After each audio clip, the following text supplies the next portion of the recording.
I never knew a mother's love could feel like drowning until the day my son chose another woman's arms.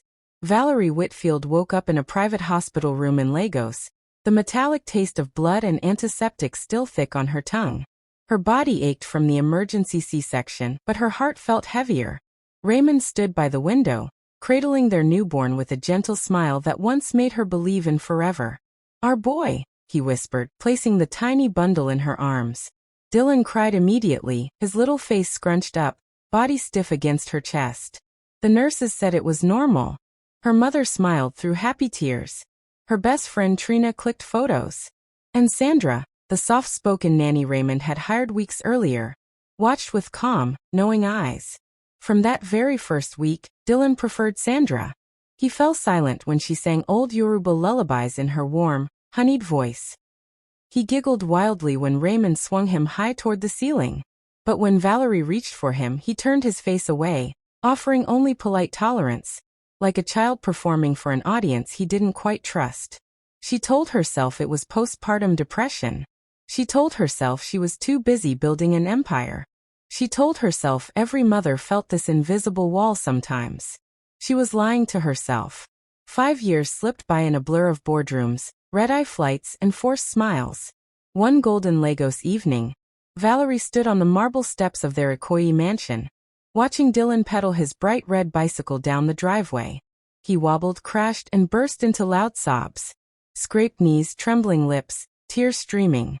He ran straight past her open arms and threw himself into Sandra's waiting embrace. "Show my sweet boy," Sandra murmured, rocking him gently, kissing his hair.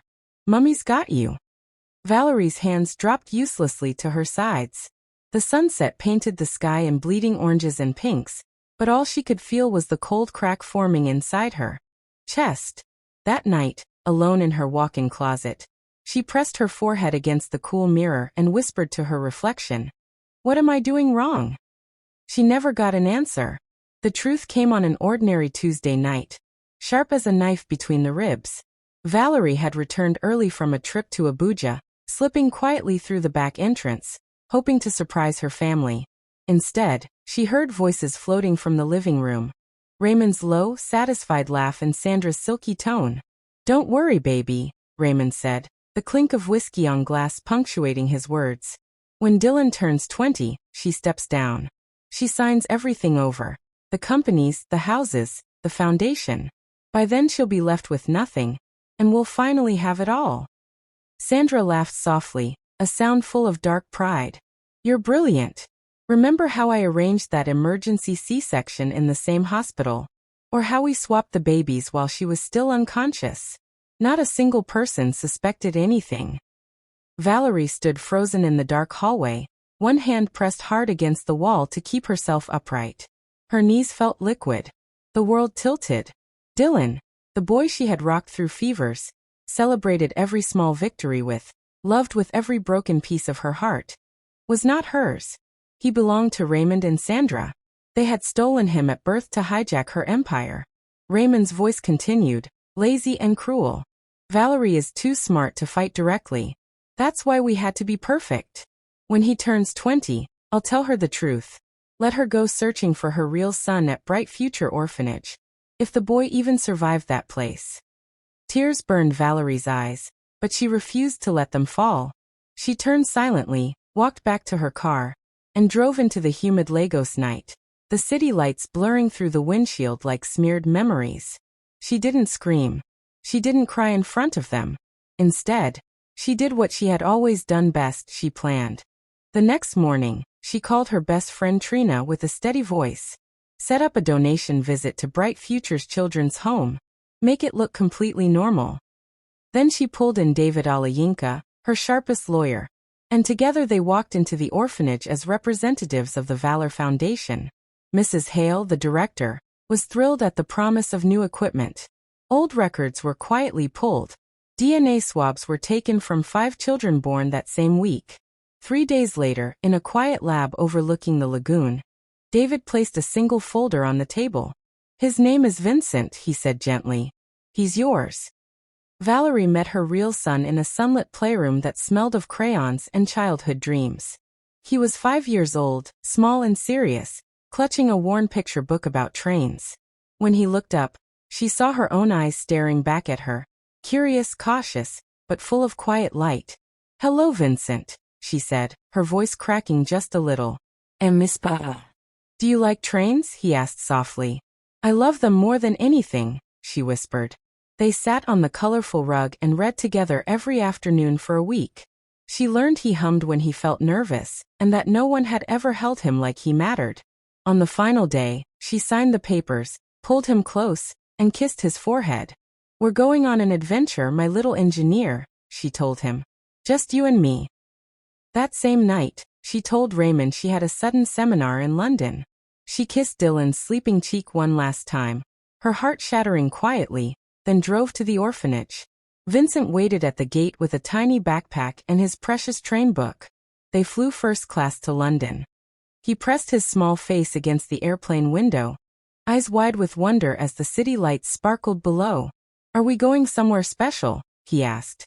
"Yes," Valerie answered, taking his hand in hers. "Somewhere you will be loved exactly as you deserve." Her sister Catherine was waiting at Heathrow.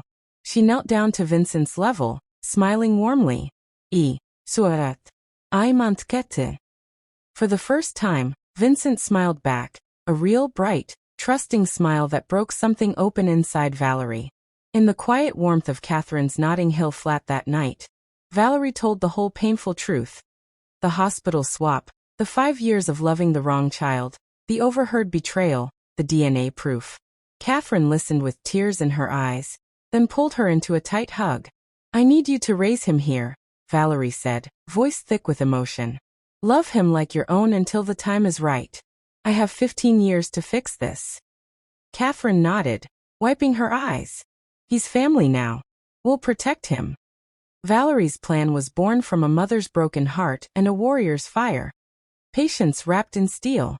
For the next 15 years she lived 2 lives. In Lagos, she continued playing the role of devoted wife and mother to Dylan. She cheered at his football games, helped with his homework, smiled through family dinners while her heart quietly bled. She watched Raymond grow arrogant and Sandra bloom with secret confidence. She let them believe they were winning.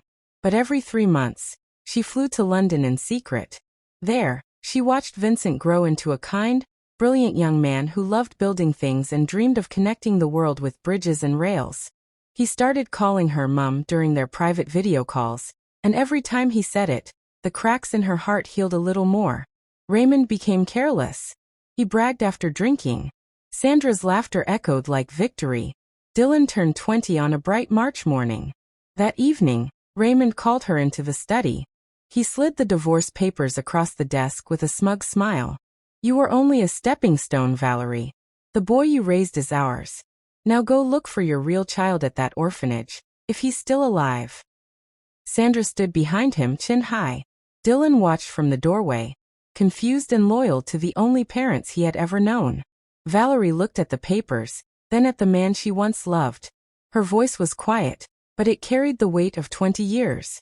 "You forgot one thing, Raymond," she said. "I am not most people." She tapped her phone.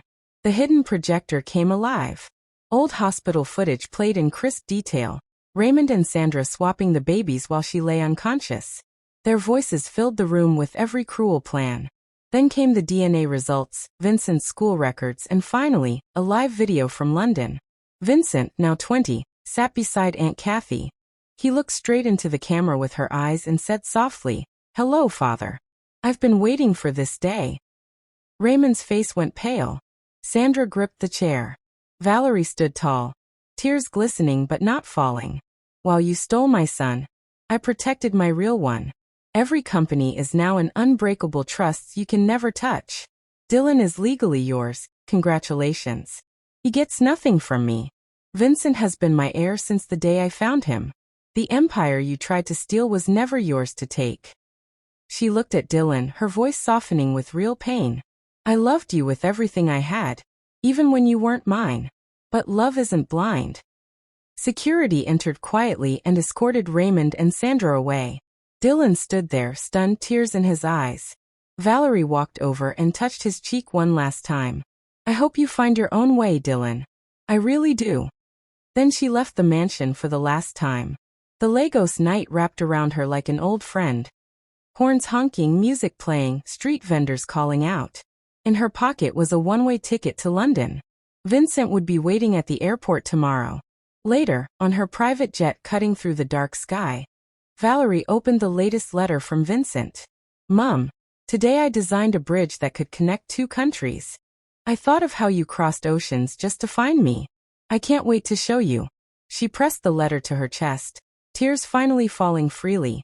Tears of pain, of loss, of 20 years of silent strength, and of a mother's love that had survived the worst betrayal. The empire was still hers. Her real son was waiting. And for the first time in 2 decades, Valerie Whitfield felt something she had almost forgotten. She felt whole.